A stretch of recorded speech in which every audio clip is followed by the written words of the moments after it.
Muy bien. Tema número 20. Solo es una frase. Así le he titulado. Predica a Cristo. Y algunos se podrán preguntar, ¿cómo hago eso, pastor?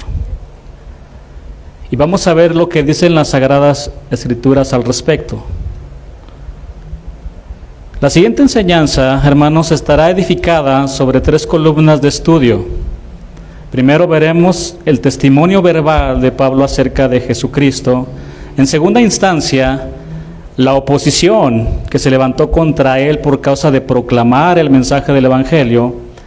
Y por último veremos cómo la vida de Pablo fue puesta a prueba por los hermanos de Jerusalén, que no solo creían por lo que hablaba Pablo, ellos querían estar seguros que realmente fuera un discípulo. ¿Cómo? Con sus hechos, con un cambio en su conducta, en su manera de vivir, con una vida congruente entre lo que hablaba y lo que vivía o lo que hacía.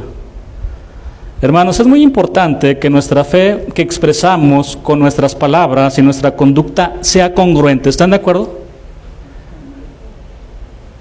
¿Qué significa congruencia? Significa coherencia, relación lógica. En este caso, que lo que estamos creyendo o lo que creemos, lo estemos viviendo. ¿Usted qué pensaría de un tránsito que se pasa el semáforo en rojo? ¿Qué pensaría? Está claro que conoce el reglamento, pero con su vida demuestra lo contrario. No es congruente. Parafraseando las palabras del apóstol Pablo en el libro de Romanos, voy a decir lo siguiente. Nosotros que decimos no fumes, ¿fumamos? Nosotros que decimos que no hay que chismear, ¿chismeamos? Nosotros que decimos busca al Señor, ¿no buscamos al Señor? Nosotros que decimos ores, ¿no oramos? Nosotros que decimos congrégate, ¿no nos congregamos? Esto se llama incongruencia entre lo que predicamos y lo que hacemos.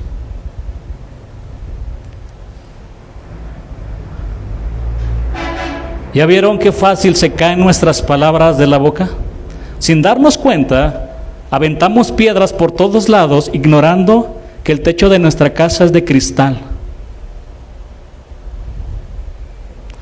Hay 2 maneras de expresar lo que creemos, con nuestras palabras y con nuestras vidas, que tiene que ver con nuestros hechos, con nuestro comportamiento, con nuestra conducta.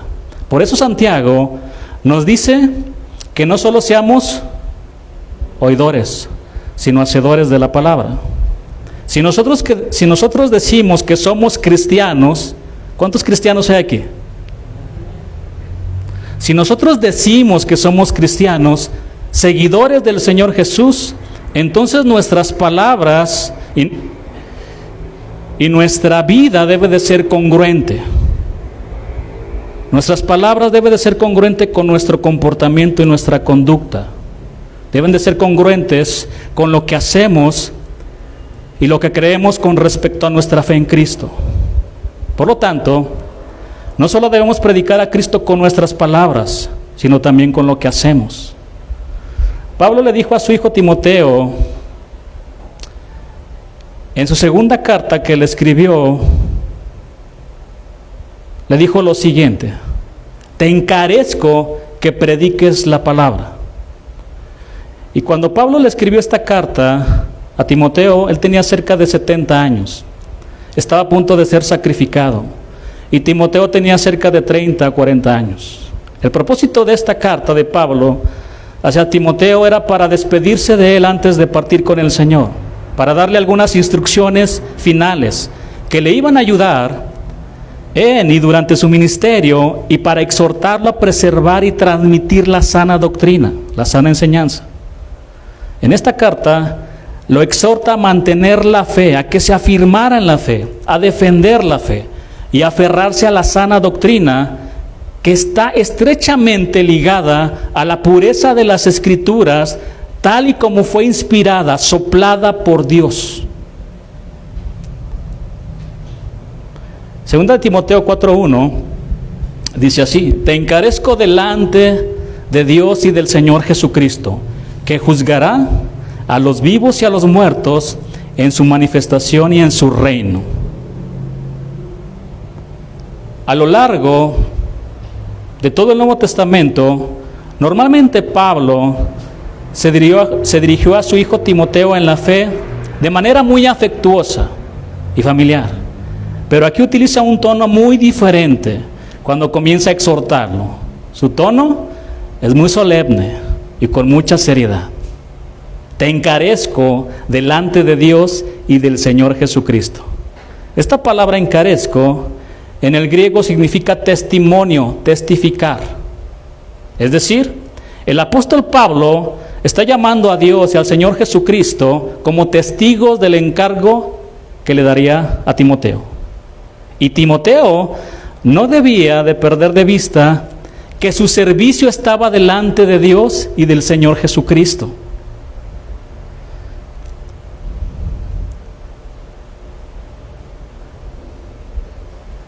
Y esto, hermanos, debería llevarnos a una profunda reflexión a todos los que tenemos un ministerio o servimos dentro de la iglesia. Todo lo que decimos y hacemos sobre nuestro servicio a Dios fuera y dentro de la iglesia están delante de Dios y del Señor Jesucristo. Era un encargo muy serio. Ahora, ¿en qué consistía este encargo de Pablo a Timoteo? Versículo 2, segunda de Timoteo 4:2. Que prediques lo que le gusta a la gente. Que prediques psicología, filosofía. ¿Verdad que no? La palabra. Predica la palabra, Timoteo. Que instes a tiempo y fuera de tiempo. En otra versión se dice así de estas palabras que acabo de decir: anuncia el mensaje de Dios en todo momento. Redarguye, reprende, exhorta con toda paciencia y doctrina. El término predicar se empleaba en la época del Imperio Romano para referirse a la labor del heraldo del emperador, quien proclamaba de manera pública y formal un mensaje de parte del emperador que debía ser escuchado y obedecido en el caso de contener un mandamiento. La conclusión a la que Pablo quiere llegar es que el Rey de Reyes ha confiado su palabra a predicadores, y estos tienen la obligación de proclamarla a los hombres de manera fiel, sin alterarla o falsificarla. Qué importante, hermanos, es recordar que la predicación de la palabra es el medio establecido por Dios para comunicar su verdad a todos los hombres. Y aunque a veces nos descalificamos o nos declaramos incompetentes, también debemos saber que el poder y la eficacia no dependen de nuestras habilidades personales, sino de predicar la palabra inspirada por Dios.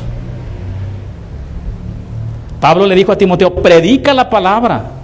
Lo que implicaba comunicar el mensaje de Dios. ¿Cómo? Por medio de hablar, pero no sus palabras, las palabras de Jesús. Por otro lado, el mismo apóstol Pablo, en la primera carta que le dirigió a Timoteo, le escribió lo siguiente: sé ejemplo en palabra y conducta. ¿Saben cómo se llama esto, hermanos? Congruencia.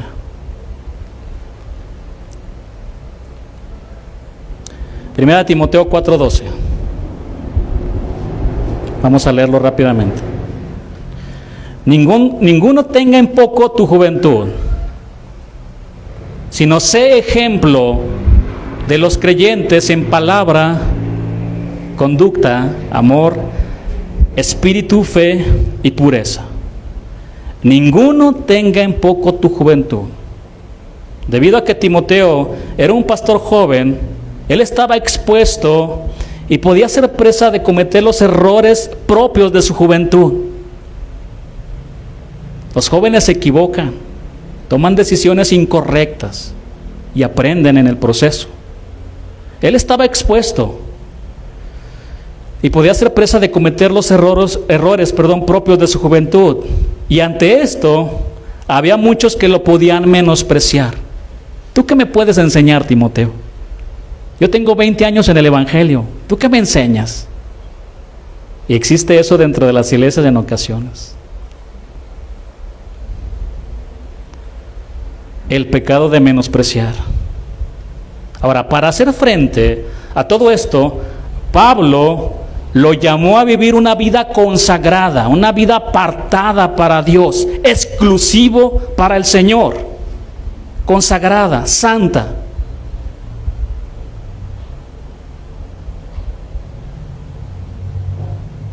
Y congruente entre lo que hablaba y hacía con respecto a la fe en el Señor.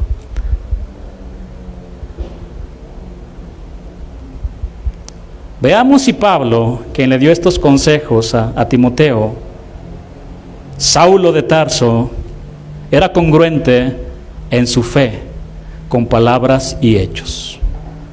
Versículo 1, capítulo 9, 20, capítulo 9. Hechos 9, versículo 20. Enseguida, ¿qué hacía el apóstol Pablo? Saulo de Tarso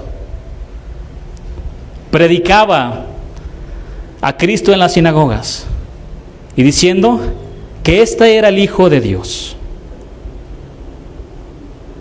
Vamos a ver otros versículos aquí en donde voy a pedirles que subrayen palabras claves, ¿sí? Hechos 9:20. No vamos a ver de manera continua los versículos, los vamos a abarcar durante toda la enseñanza, de manera que podamos entender el mensaje de hoy. Entonces, enseguida predicaba, subrayen esta palabra, predicaba a Cristo en las sinagogas diciendo que este era el Hijo de Dios. Versículo 21.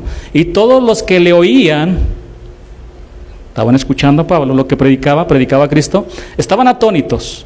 Y decía, ¿no es este el que asolaba en Jerusalén a los que invocaban este nombre? Y a eso vino acá para llevarlos presos ante los principales sacerdotes. Versículo 22. Pero Saulo mucho más se esforzaba y confundía a los judíos que moraban en Damasco, demostrando, subrayen esta palabra, demostrando, que Jesús era el Cristo. Vámonos ahora hasta el versículo 29. Hechos 9:29. Y hablaba, subrayen esta palabra, hablaba denonadamente en el nombre del Señor y disputaba, subrayen esta palabra, disputaba con los griegos, pero estos procuraban matarle. Predicaba. Esta palabra griega, la palabra griega es keruso y significa proclamar, pregonar, publicar y divulgar. La palabra griega para demostrando es zumbibazo y viene de la palabra griega vivazo, que significa inferir, mostrar, enseñar, instruir. También significa unir. Hablaba. La palabra griega es paresiasomai y significa ser franco en palabra, hablar con valor y confianza. Y por último, disputaba. La palabra griega es suseteo, significa discutir, disputar. Hermanos, todos estos verbos, todas estas palabras nos hablan de qué? De proclamar un mensaje de manera verbal, es decir, con nuestras palabras. Y esto era lo que hacía el apóstol Pablo.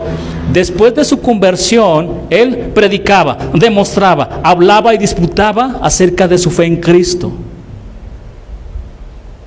Y aquí entramos de lleno a la primera sección o la primera columna de nuestra enseñanza, el testimonio verbal de Pablo acerca de Cristo. Así regresamos al versículo 20.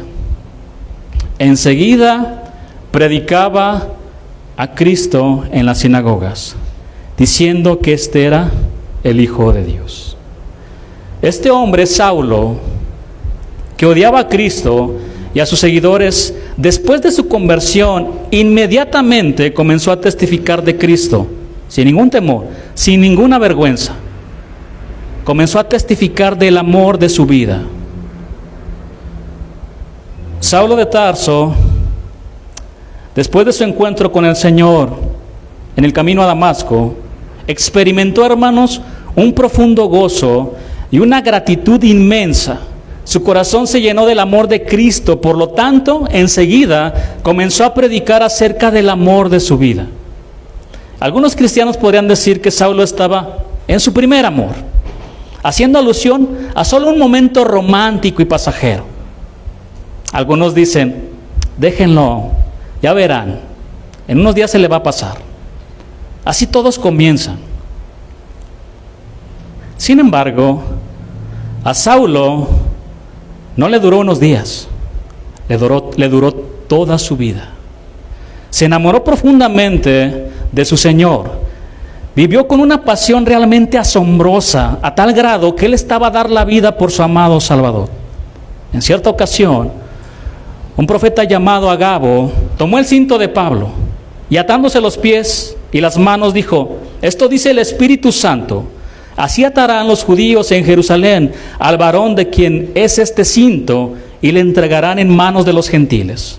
Al oír esto, los hermanos le rogaron a Pablo que no fuera a Jerusalén. A lo que Pablo le respondió, ¿qué haces llorando y quebrantándome el corazón? Porque yo estoy dispuesto no solo a ser atado, más aún a morir en Jerusalén por el nombre del Señor Jesús. El amor de su vida. Cuando Juan escribió la carta a la iglesia de Éfeso en el libro de Apocalipsis y les dijo, pero tengo contra ti que has dejado tu primer amor, hermanos, no se refiere a un momento romántico pasajero.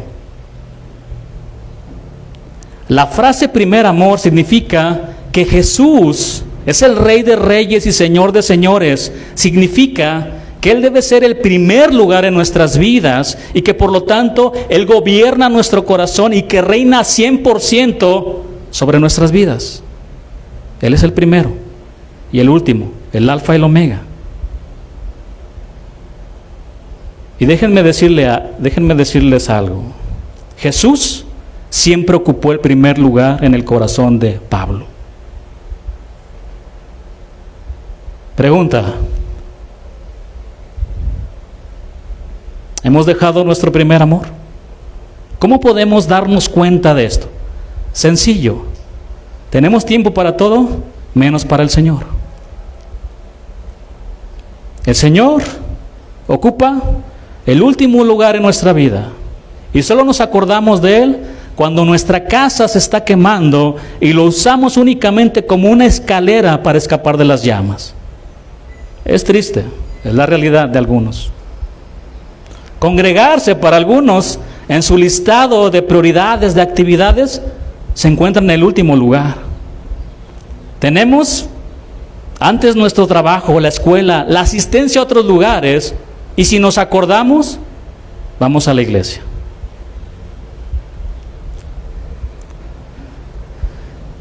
Hermano, si el día de hoy se te presentara en persona, cara a cara, Jesús, tu Salvador y tu Señor, y te dijera, hijo, ¿me amas? ¿Qué le responderías? Sí, Señor, te amo. Entonces el Señor te ve con sus ojos de amor y te dice, ¿de verdad me amas? Sí, Señor. Te voy a pedir que hagas algo. Congrégate. Ya no seas tan inconstante. Afírmate en la palabra. Pregunta, ¿lo obedecerías? O si te dijera, hijo, quiero que sirvas en esto. Hay mucha necesidad entre tus hermanos. Pregunta, ¿lo obedecerías? Te está viendo a tus ojos, cara a cara.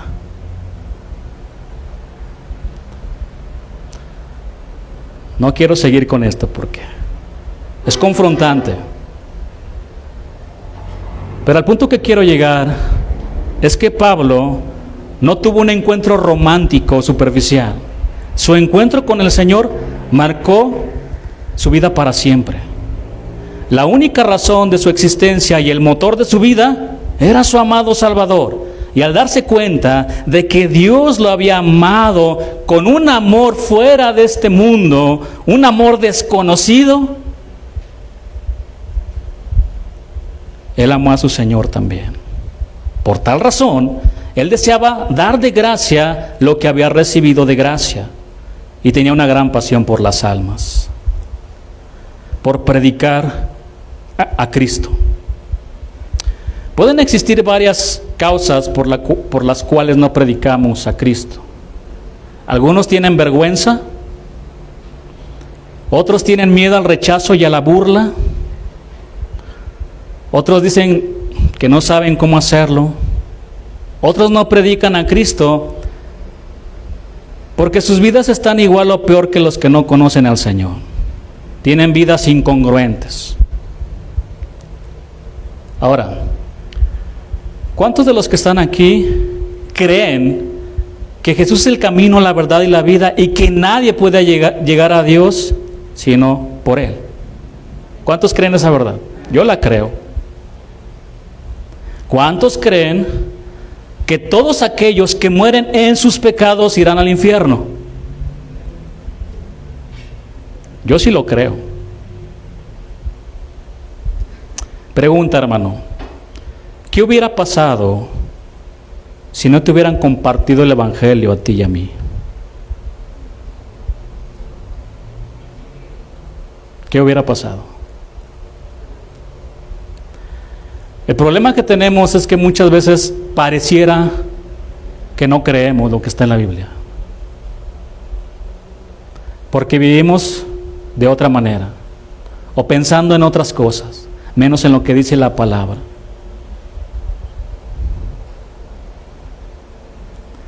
Y no tenemos que ser grandes teólogos para decirle a las personas que se arrepientan y crean en el Evangelio. ¿Y cuál es este Evangelio? Que Cristo los ama y que los quiere limpiar de sus pecados por medio de su preciosa sangre que se derramó en la cruz del Calvario. Saulo enseguida comenzó a predicar al amor de su vida. Predicaba a Cristo en las sinagogas, dice este versículo.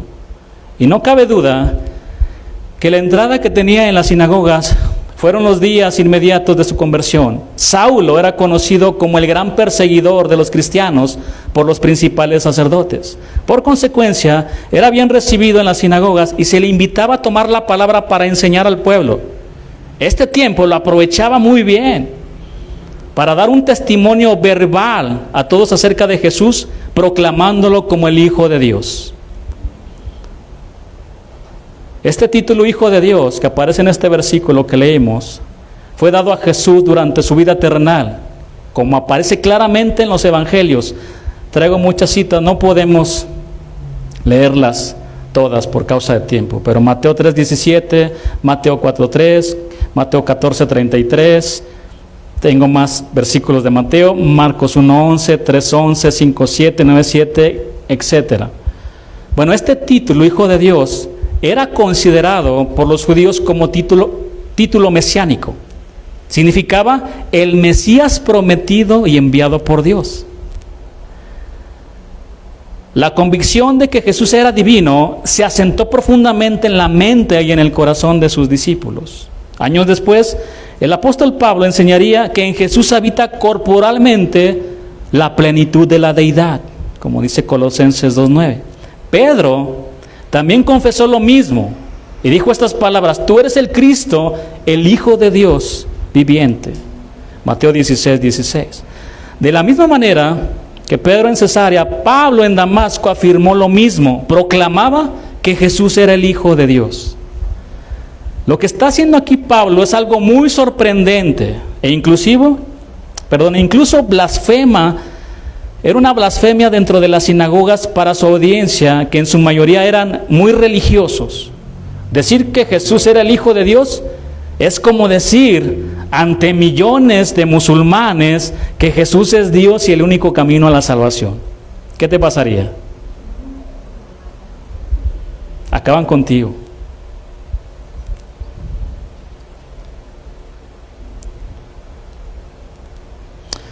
aquel 100% hombre y 100% Dios, que fue interrogado por un religioso con la siguiente pregunta: te conjuro por el Dios viviente que nos digas si tú eres el Mesías, el Hijo de Dios.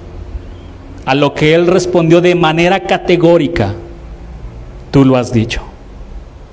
Bueno, este hombre que respondió esta pregunta de manera contundente era proclamado como un ser divino dentro de las sinagogas por el gran experseguidor de los cristianos, Saulo de Tarso.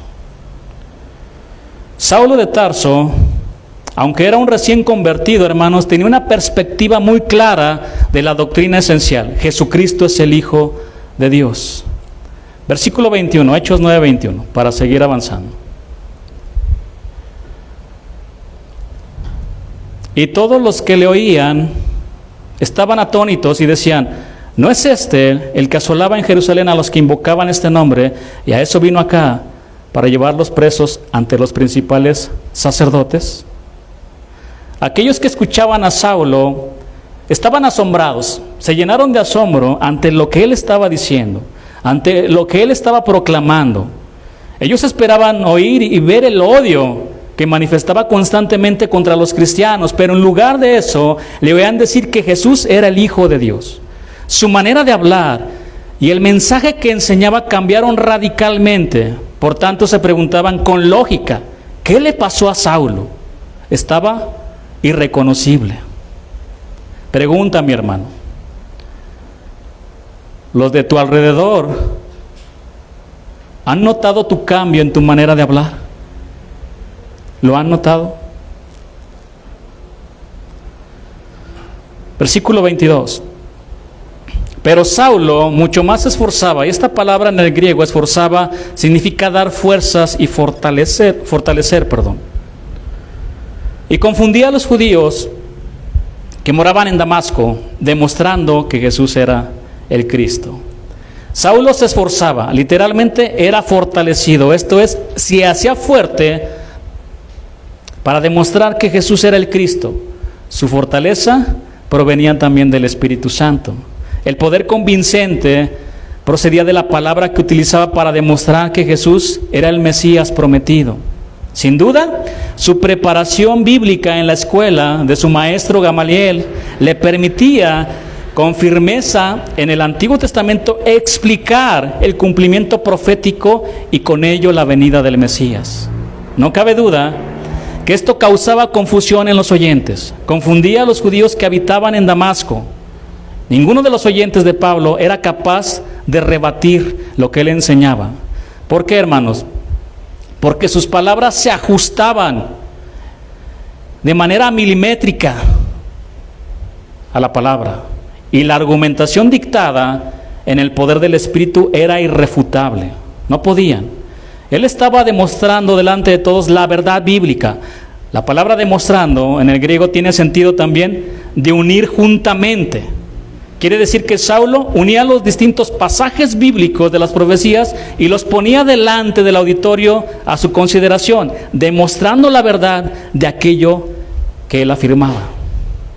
Sin embargo, la palabra confundía, que aparece aquí en el griego, expresa también la idea de alborotar. Es decir, la confusión en que se encontraban los oyentes por las demostraciones de Saulo producían, por lo menos en algunos, alboroto. Esto es, a disposición a la acción violenta contra él. Ahora vamos al versículo 29. Estamos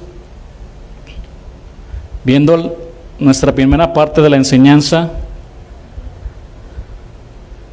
Y aquí nos brincamos al versículo 29. Y hablaba, predicaba a Cristo, y hablaba denodadamente en el nombre del Señor y disputaba con los griegos, pero estos procuraban matarle. Una de las tareas que Pablo había emprendido en Jerusalén era la de dialogar o discutir con los helenistas. Posiblemente muchos de ellos eran los mismos que habían sido confrontados por Esteban. ¿Recuerdan a Esteban? El primer mártir cristiano. Ellos habían logrado acabar con la vida de Esteban, pero ahora se enfrentaban a otro cristiano que probablemente tenía mayor capacidad teológica. Estaba muy bien preparado Saulo de Tarso. Esteban había sido muerto, pero el testimonio suyo se había vuelto más fuerte en la persona de Pablo. Él lo vio morir. La reacción de aquellos fanáticos religiosos fue tratar de acabar con la vida de Pablo, lo mismo que habían hecho con la vida de Esteban. Pablo había dejado de ser para los judíos helenistas un maestro respetado para convertirse en un traidor de la religión y de sus tradiciones. No cabía pues otra cosa para mentes semejantes que terminar con él. Vamos al versículo 23, vamos a regresar al versículo 23, que nos va a ayudar en la segunda sección de nuestra enseñanza. Aquí vamos a ver la oposición que se levantó en contra de Pablo por causa de proclamar el mensaje del Evangelio, por causa de disputar, por causa de hablar. Pasados muchos días, los judíos resolvieron en consejo matarle. Pasados muchos días se refiere a un periodo largo que algunos estudiosos dicen que se refiere al tiempo que estuvo en Arabia. Pasó el tiempo. A su regreso de Arabia, ya en Damasco, Pablo seguía predicando el Evangelio y presentando la argumentación bíblica que demostraba que Jesús era el Cristo, el Mesías prometido y enviado por Dios. La oposición de los judíos, especialmente de los helenistas, aumentó a medida que pasaban los días. El odio religioso, asentado en el corazón, produce deseos homicidas. Los judíos tuvieron consejo para matarle. Resolvieron, dice la palabra aquí. Esta palabra resolvieron en el griego expresa la idea de reunirse para tomar un acuerdo. Por lo cual es muy probable que los líderes religiosos y los fanáticos intransigentes tuvieron reuniones privadas buscando acallar el mensaje de Cristo. ¿Cómo, hermanos? Matando al mensajero. Ellos conocían que Saulo era un hombre con un carácter firme y sabían que no habría forma de limitar su testimonio o de pararlo. Por tanto, tomaron la determinación de matarlo. Para ellos Saulo era un enemigo mucho más peligroso que cualquier otro cristiano. Este no se anda con cosas. Este que se entregó con el Señor, realmente se entregó con el Señor. Tenemos que detenerlo. A ver cómo le hacemos. Hermanos, al igual que Pablo, nosotros estamos expuestos al mismo rechazo y a la misma oposición por predicar a Cristo. ¿Lo sabían? Jesús dijo en Marcos 13:9: pero mirad por vosotros mismos, porque os entregarán a los concilios y en las sinagogas os azotarán, y delante de gobernadores y de reyes os llevarán por causa de mí, para testimonio de ellos, para testimonio a ellos. Marcos 13:12 dice: y el hermano entregará la muerte al hermano, y el padre al hijo, y se levantarán los hijos contra los padres y los matarán. Versículo 13: y seréis aborrecidos de todos por causa de mi nombre, mas el que persevera hasta el fin, este será salvo. Y se estaba cumpliendo ya en Saulo, todo esto que dijo el Señor. La luz del Evangelio, hermanos, es incompatible con las tinieblas de este mundo, y esto origina un conflicto y tensiones en el mundo espiritual que se refleja en lo natural. De hecho, uno de los rasgos más dolorosos que pueden existir es el gran odio de nuestras propias familias que sienten por causa de que entregamos nuestras vidas al Señor y porque les predicamos a Cristo, porque no todos aceptan el mensaje.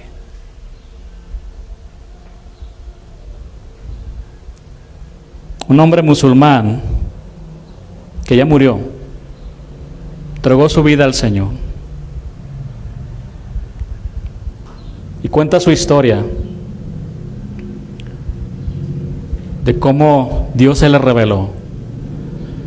Cuenta cómo era su historia de niño, cómo sus padres lo enseñaron a ser un musulmán genuino, no del montón.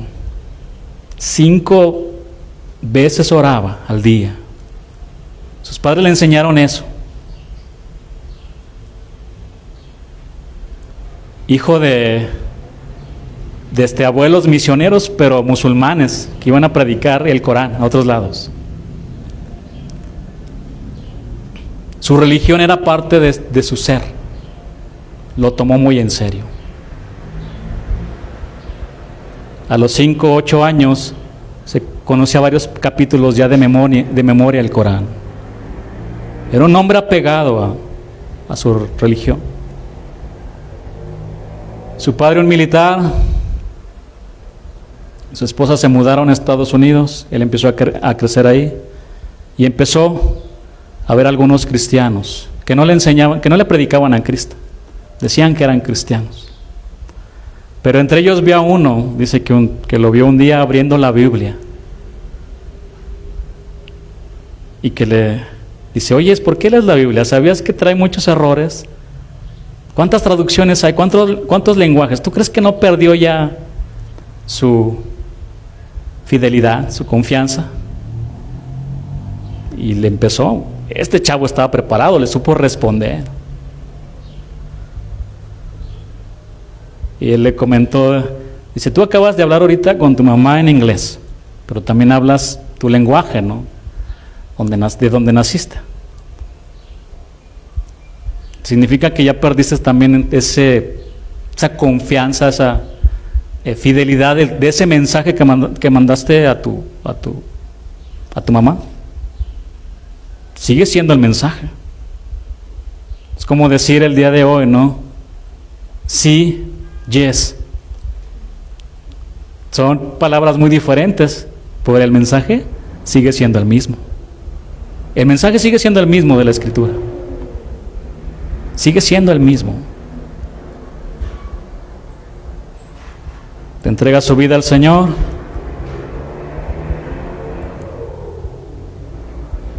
Y él cuenta que el momento más doloroso de su vida fue cuando sus padres se enteraron de que había rendido su vida a Cristo. Dice que su madre lo miró con una profunda decepción y le dijo, ¿cómo nos pudiste hacer eso? Y dice, nunca me volvió a mirar antes como solía hacerlo, con mucho amor y alegría. Mi padre me dijo, hoy siento como si me hubieran arrancado el corazón.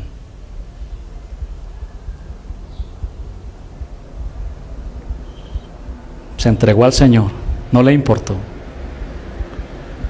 Ahora, esto no debe de sorprendernos, porque nuestro Señor ya lo sabía y lo dejó escrito en su palabra. Mateo 10:34 dice, no penséis que he venido para traer paz a la tierra. No he venido para traer paz, sino espada. Porque he venido para poner en disensión al hombre contra su padre, a la hija contra su madre y a la nuera contra su suegra. Y los enemigos del hombre serán los de su casa. Pero recordemos esto, hermanos, siempre recordemos las palabras del Señor Jesús que dijo, bienaventurados sois cuando por mi causa os vituperen y os persigan y digan toda clase de mal contra vosotros mintiendo, y seréis aborrecidos de todos por causa de mi nombre, mas el que persevere hasta el fin, éste será salvo. Porque todo el que quiera salvar su vida, la perderá, y todo el que pierda su vida por causa de mí y el Evangelio, la salvará.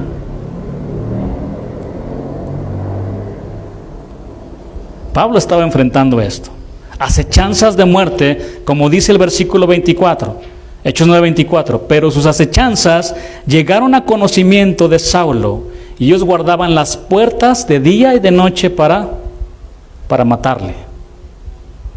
Eso es lo que dice el versículo 24. Los judíos habían tomado consejo para matar a Pablo. Con toda seguridad el complot contra él era celosamente guardado. Pero lo que los hombres guardan en secreto, Dios lo saca a la luz pública. De alguna manera, lo que habían determinado hacer llegó al conocimiento de Saulo. No sabemos cómo ocurrió esto, tal vez el Señor se lo reveló.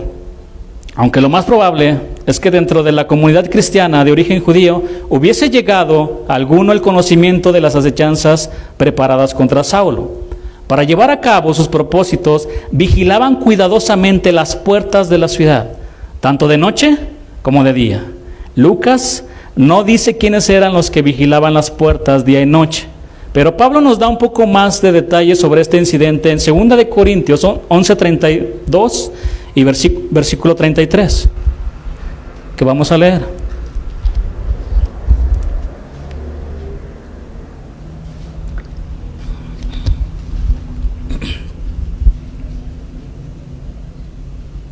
en Damasco, el gobernador de la provincia del rey Aretas guardaba la ciudad de los damascenos. ¿Para qué? Para prenderme, para atraparlo. Versículo 33 dice: y fui descolgado del muro en un canasto por una ventana y escapé de sus manos. ¿Quieren ver realmente una película de acción? Pero esta sí fue real.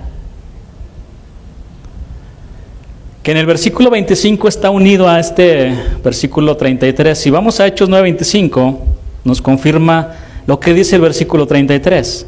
Entonces los discípulos, tomándole de noche, le bajaron por el muro, descolgándole en una canasta. Saulo en Damasco tenía enemigos, pero también tenía amigos.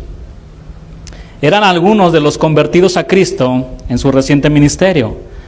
Estos fueron los que intervinieron para deshacer el complot que habían preparado contra él.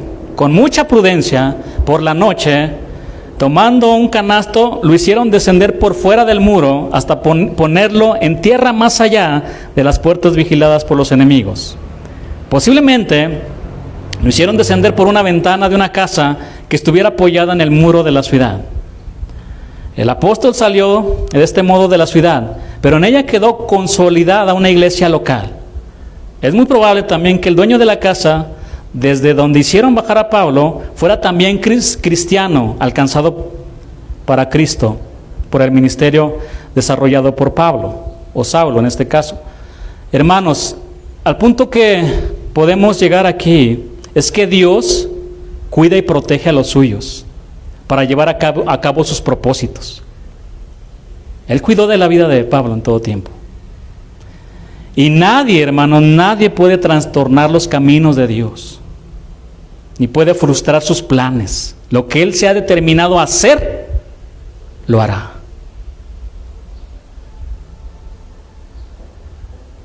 Ahora, ¿quiénes fueron los discípulos que hicieron descender a Pablo por el muro y lo libraron de sus adversarios?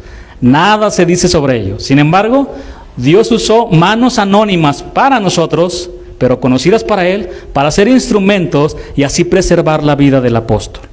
En pocas palabras, ellos estaban dispuestos a dar su vida por el hermano. Como también lo dice las cartas de Juan.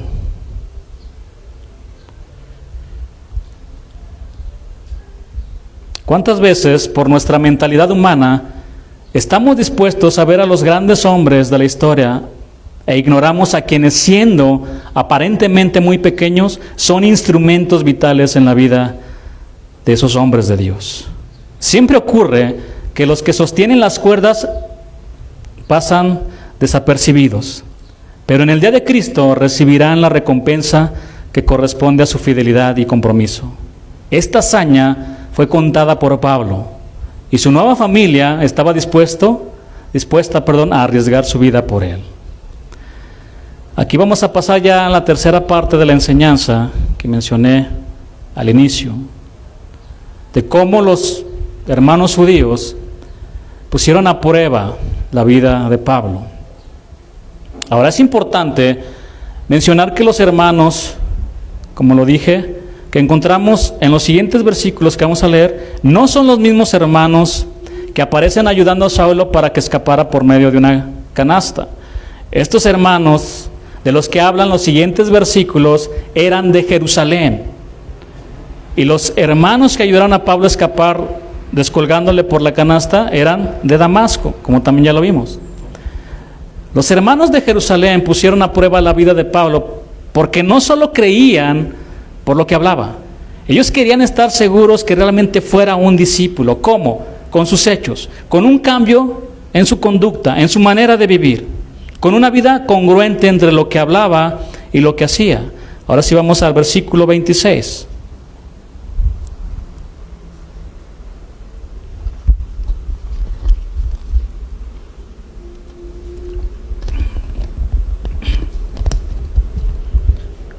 Resistan, hermano, no se duerman. Hace calor, ¿verdad? Ya cuando empiezo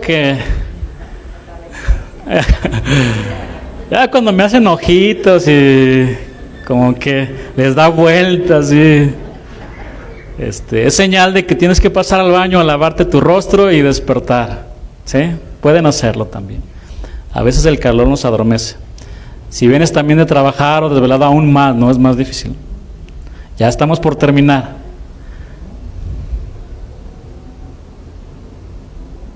Cuando llegó a Jerusalén, Saulo de Tarso trataba de juntarse, de unirse ¿con quién? Con los discípulos. Es el deseo de todos los hermanos en la fe, unirse con sus hermanos, estar con sus hermanos. Y eso era lo que quería hacer Saulo, estar en la familia. Prefería estar en la iglesia que estar en otro lugar, con sus hermanos. Trataba de juntarse con los discípulos, pero le tenían miedo. ¿Por qué? Porque conocían quién era Saulo, un perseguidor que los arrastraba, mujeres y hombres, y los llevaba a la cárcel. Lo conocían, habían escuchado de él, no creyendo que fuese discípulo. Esa es la primera visita que el apóstol, después de su conversión, hace a Jerusalén y marca el comienzo de la nueva etapa en la vida del apóstol. Su estancia duró pocos días, como lo vimos, y tenía ese anhelo, hermanos, de reunirse con los hermanos en la fe. Hacía todo lo posible para unirse a los cristianos. Recuerden, así como este hombre musulmán, él lo había perdido todo, por causa de Cristo, por causa de seguirlo.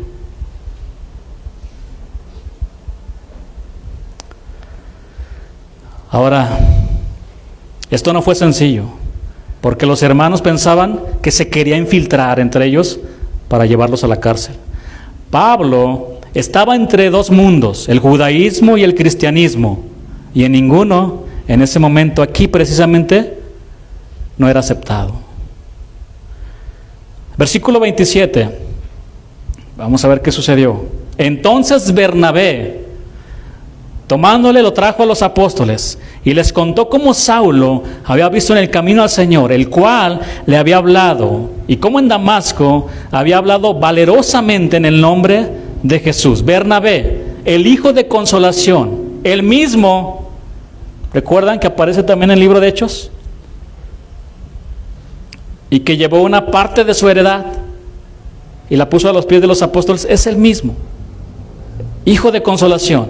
Él fue el instrumento para consolar a Pablo y resolver la situación en la que se encontraba. Posiblemente fue el único creyente de la iglesia en Jerusalén que estuvo dispuesto a escuchar a Pablo, escuchar su relato de su conversión. Ahora, este encuentro entre Bernabé y Pablo, tal vez el primero, trajo como consecuencia una gran amistad entre ellos, siendo colaboradores después en Antioquía y compañeros en el primer viaje misionero desde aquella ciudad. Una amistad que, a pesar de algunas incidencias, se mantendría en el tiempo, mencionándolo por nombre en algunos escritos del apóstol, como dice 1 de Corintios 9:6 y Colosenses 4:10, que no vamos a ver. Ahora, Bernabé introdujo a Pablo ante los apóstoles. Bernabé hizo una detallada presentación de Saulo ante los apóstoles y les contó de su encuentro con Jesús en el camino a Damasco y el denuedo con el cual habló en el nombre de Jesús, esto es, con la autoridad y la enseñanza del Señor. Como antes había hecho Ananías en Damasco, presentando a Saulo a los creyentes que lo recibieron como un hermano, así Bernabé lo hizo, lo integró. No le creían, hasta que Bernabé fue y les dijo: sí es cristiano. Yo lo vi, cómo predicaba en el nombre del Señor. Del encuentro con Bernabé se derivó una gran amistad y comunión en el trabajo de la iglesia. Versículo 28, Hechos 9:28. Y estaba con ellos en Jerusalén, y entraba y salía, ya sin recelos, y con su vida dando frutos de una vida transformada delante de todos los hermanos. Pablo podía moverse libremente entre los cristianos en Jerusalén. Versículo 30. Cuando supieron esto los hermanos, 29, vamos al 29, que ya estudiamos, pero para no perder coherencia. Y hablaba denodadamente en el nombre del Señor y disputaba con los griegos, pero estos procuraban matarle. Ahora sí el 30. Cuando supieron esto los hermanos, le llevaron hasta Cesarea y le enviaron a Tarso. Las noticias circulaban rápidamente en Jerusalén, porque el número de creyentes era muy grande y las vinculaciones con los no cristianos tenían que ser muchas. Corría la noticia de lo que estaba pasando. Imagínense en aquellos tiempos, hace 2000 años o más. Yo le decía a mi esposa, ahora con las redes sociales, imagínense que hubiera tenido ahí un iPhone, los discípulos, en tiempo, hubieran mandado la situación, ¿no? Es increíble cómo las redes sociales conectan a todo el mundo el día de hoy, entre cosas buenas y cosas malas. Las noticias circulaban rápidamente en Jerusalén. Ahora, el complot contra Pablo fue descubierto a tiempo y la única opción lógica ante aquella situación para preservar la vida era hacerlo salir antes de Jerusalén y enviarlo lejos, donde fuera difícil alcanzarlo. Los hermanos protegieron la vida de su hermano Saulo. Ahora, no solo escuchaban lo que decía, vieron su conducta, que era la de un seguidor de Jesús. Por otro lado, era también conveniente su salida porque, como en el caso de Esteban, podía producirse otra persecución contra los creyentes, de modo que lo más conveniente en ese momento era que Pablo saliera de Jerusalén. Además, Pablo da testimonio más adelante que estando en aquellos días en el templo tuvo un éxtasis en el cual el Señor le dijo: date prisa y sal prontamente de Jerusalén, porque no recibirán tu testimonio acerca de mí. Unidos todos estos condicionantes, no cabía otra opción que la salida urgente de la ciudad. El calificativo que Lucas usa para referirse a los cristianos es el de hermanos, miembros de la familia de Dios. Estos hermanos lo condujeron hasta Cesarea, desde donde viajó hasta Tarso. Ahora, ¿qué hizo Pablo en Tarso? Lucas no aporta respuesta alguna, pero conociendo el carácter y la condición de Pablo, puede suponerse con toda seguridad que dedicó tiempo a predicar el Evangelio. Tal vez el carácter de Pablo necesitaba su tiempo de reflexión en su ciudad natal de Tarso, Saulo de Tarso, antes de ser encomendado al ministerio de evangelización desde Antioquía. Solo para terminar el capítulo 9, vamos al 31.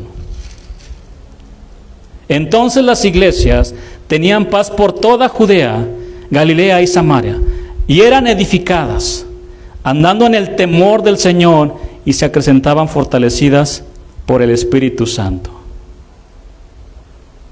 Entonces las iglesias, hermanos, la iglesia del Señor no es la suma de las iglesias locales, sino que estas son la manifestación en el tiempo y espacio de la única iglesia de Jesucristo, solamente una. Jesús solamente ve una iglesia desde arriba. ¿Están de acuerdo? No ve denominaciones, ve una sola iglesia. Todos aquellos que han sido lavados por la sangre del Cordero de Dios son su iglesia. Son su iglesia. Todo grupo de creyentes, estén donde estén, se llamen con distintos nombres, practiquen el culto de diferentes formas, que esos son solamente doctrinas secundarias, no fundamental. No es doctrina fundamental, porque todos creemos que Jesús es el único camino, el único que salva. En eso todos estamos de acuerdo. Todos somos la iglesia de Cristo, todos aquellos que hemos sido salvados por el Señor. Ahora, hermanos, las iglesias locales no son autónomas, ni mucho menos independientes, son individuales. Y constituyen una sola iglesia. Cualquier deseo humano de presentar grupos independientes no es otra cosa que el intento de fraccionar el cuerpo de Cristo. Las denominaciones con que se califican a los cristianos en diferentes momentos de la historia no pueden ser obstáculos a la unidad real de los creyentes. Muchas veces Los grupos denominacionales tienen a gala enfatizar aquello que los distingue en relación con los otros grupos cristianos, haciendo de ello timbre de honor y motivo de segregación de quienes no tienen los mismos énfasis. Es un punto importante y voy a tratar de explicarlo también, porque hay muchas denominaciones, pero hay una sola iglesia, una sola iglesia. Hay pentecostales, metodistas, calvinistas, hipercalvinistas, hay de tantas cosas.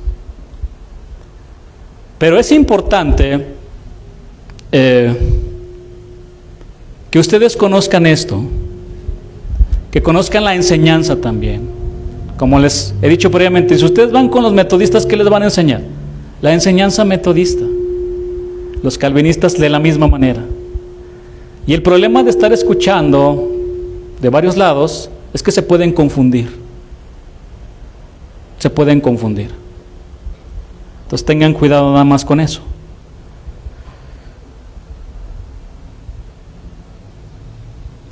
Las iglesias tenían paz, dice este versículo. Esta paz tenía que ver primeramente con un tiempo de bonanza en las persecuciones. Otro segundo aspecto era la paz que tenían en la iglesia entre los creyentes. Es decir, por un momento cesaron los problemas internos. La obra del Espíritu Santo en los creyentes era una realidad, eran conducidas por Él. Y una de las manifestaciones del Espíritu es la paz. La paz interna se unía a la paz externa y la iglesia tenía paz. La paz interna nada tiene que ver con la paz del entorno. En medio del conflicto más grande, de la opresión más intensa, la iglesia podía experimentar la paz de Dios, disfrutando de la presencia del Señor y del poder del Espíritu Santo. Y sigue siendo lo mismo.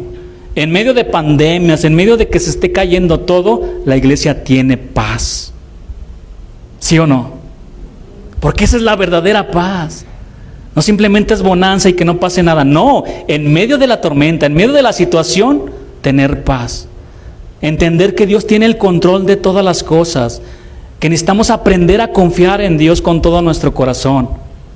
Nuestra vista, que es corta, no es capaz de ver lo que solamente Dios puede ver. Nosotros lo que vemos solamente son problemas, la situación está cada vez más grave y nos hace tomar decisiones innecesarias porque no confiamos en el Señor y porque no tenemos paz en el corazón.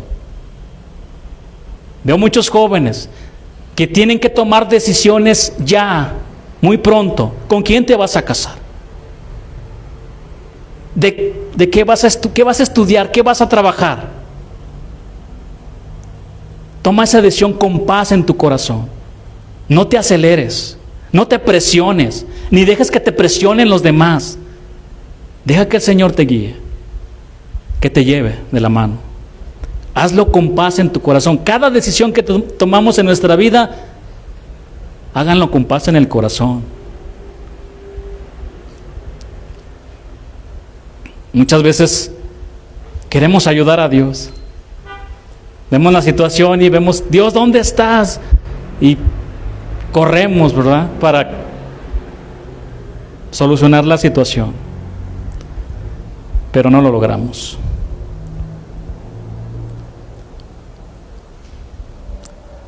En este versículo también dice que los creyentes vivían vidas piadosas.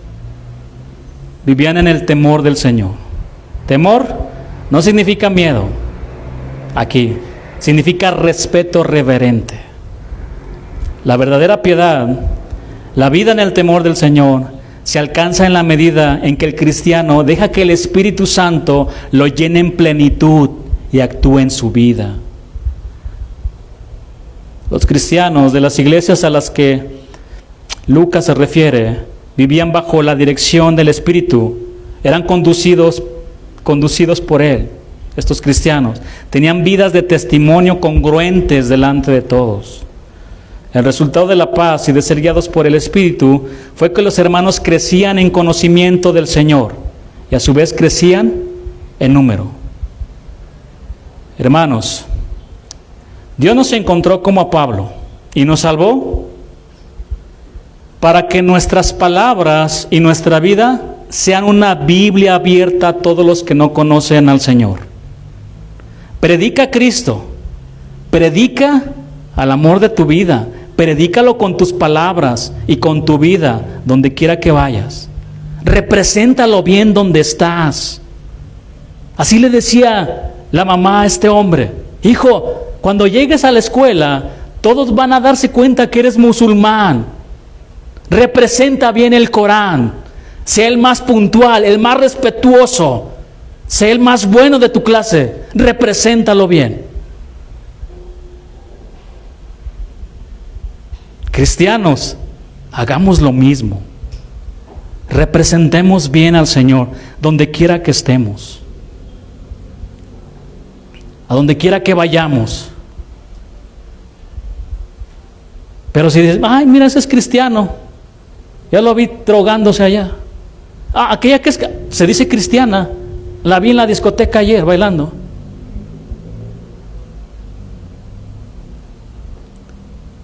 No te confundas, Josué. Aquel que se diga cristiano, pero haga cosas diferentes a lo que según él cree, no es cristiano. La vida cristiana es una vida de congruencia entre lo que decimos y lo que hacemos. Si alguno de ustedes quiere ir a Jerusalén a predicarle a un judío, les va a decir: no me digas nada, yo voy a ir a tu casa y voy a estar una semana contigo y voy a ver cómo tratas a tu esposa, cómo eres con tus hijos, y después de eso te voy a decir en qué crees. Después de ver tu vida.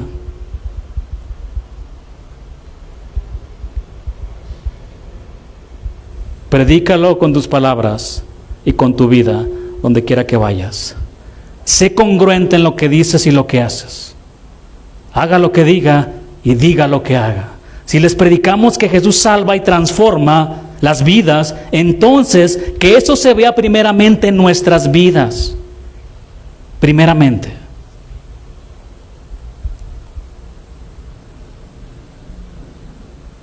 ¿Qué hubiera pasado si no nos hubieran compartido del Evangelio? Si no nos hubieran predicado a Cristo. Predica a Cristo. Nos perdemos. Todos los cristianos creen, mejor dicho, que si una persona no le entrega su vida al Señor, se va al infierno. ¿Qué hubiera pasado si no nos hubieran compartido el Evangelio? ¿Qué hubiera pasado si alguien nos hubiera compartido el Evangelio, pero su vida no era congruente? Nos perdemos. Hermanos, predica a Cristo. Prediquemos a Cristo. Que nuestras palabras estén respaldadas, estén bien alineadas con nuestras acciones, con nuestro comportamiento, con nuestra conducta, con lo que hacemos, con lo que vivimos. Que el Señor nos ayude. Vamos a darle gracias a Dios por su palabra.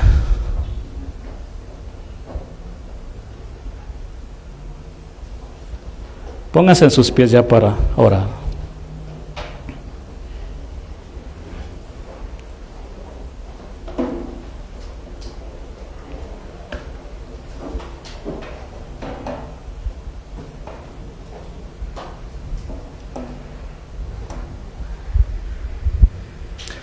¿Hace cuánto tiempo le entregaste tu vida al Señor?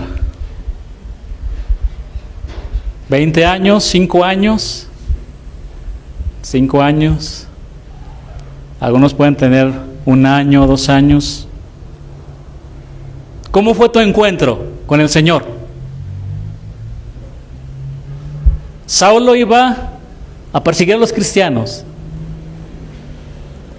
rumbo a Damasco. Y ahí tuvo su encuentro con el Señor. Y a partir de ahí su vida nunca fue la misma de antes. Nunca. Porque para mí el vivir es Cristo y morir es ganancia. Y todo lo puedo en Cristo que me fortalece. No tengo que comer. Tengo mucha abundancia. He aprendido a estar contento con lo que tengo. Pero todo lo puedo en Cristo que me fortalece. Me quisieron matar, me han golpeado, He sido náufrago, he estado en el mar como náufrago. Traigo las marcas de los latigazos en mi espalda.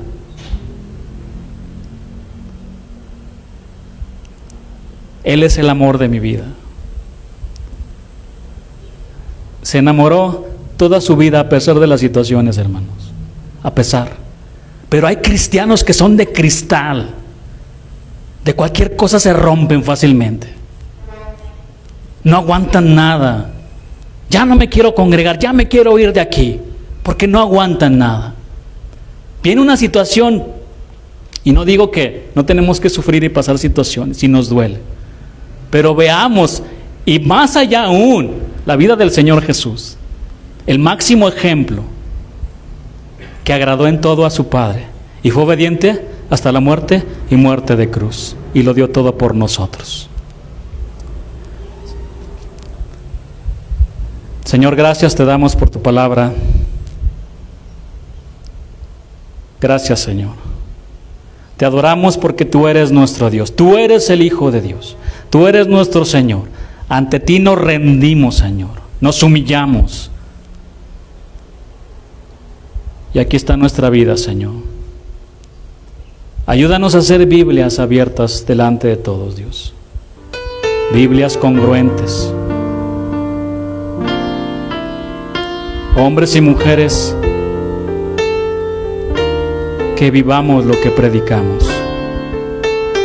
Que lo hagamos con gran pasión, así como lo hizo Pablo. Te amamos, Señor Jesús, y te adoramos. Y te damos gracias por tu palabra. La gloria y la honra a ti, en el nombre de Jesús. Amén.